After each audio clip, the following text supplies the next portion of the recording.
Iran Israel युद्ध के बीच प्रधानमंत्री नरेंद्र मोदी ने कतर के अमीर शेख तमीम बिन हमद अल थानी से फोन पर बात की और ट्वीट कर बताया कि भारत कतर के साथ मजबूती से खड़ा है और उसकी संप्रभुता व क्षेत्रीय अखंडता के किसी भी उल्लंघन की कड़ी निंदा करता है। पीएम मोदी पिछले 48 घंटों में 8 देशों के प्रमुखों से बात कर चुके हैं। रिपोर्ट देखिए।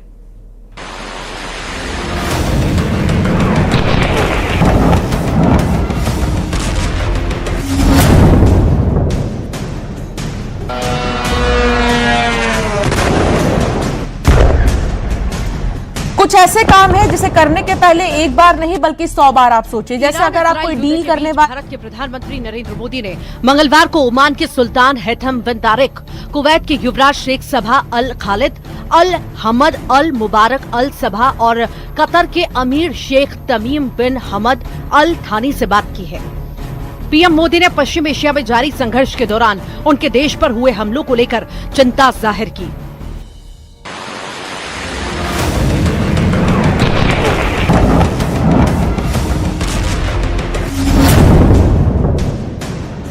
टेलीफोन पर हुई बातचीत में प्रधानमंत्री नरेंद्र मोदी ने तीनों नेताओं से वहां रह रहे भारतीय समुदाय के लोगों को कल्याण और सुरक्षा पर भी चर्चा की।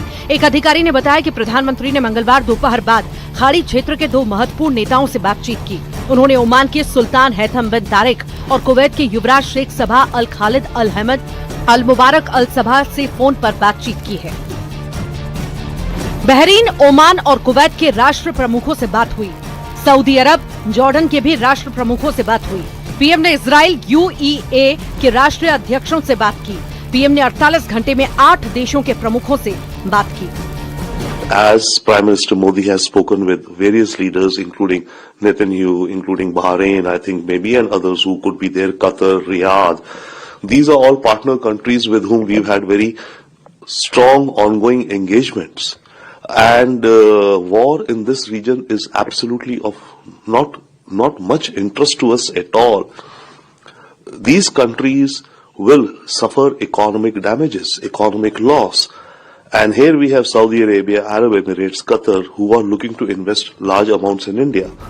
अमेरिका और इजराइल द्वारा ईरान के खिलाफ शुरू किए गए संयुक्त हमले के बाद फोन पर यह बात हुई है। प्रधानमंत्री मोदी ने पिछले 2 दिन में बहरीन के शाह और सऊदी अरब के युवराज से बात की और दोनों देशों पर हाल ही में हुए हमलों की निंदा की। मोदी ने कहा कि भारत इस कठिन घड़ी में उनके साथ एकजुटता से खड़ा है।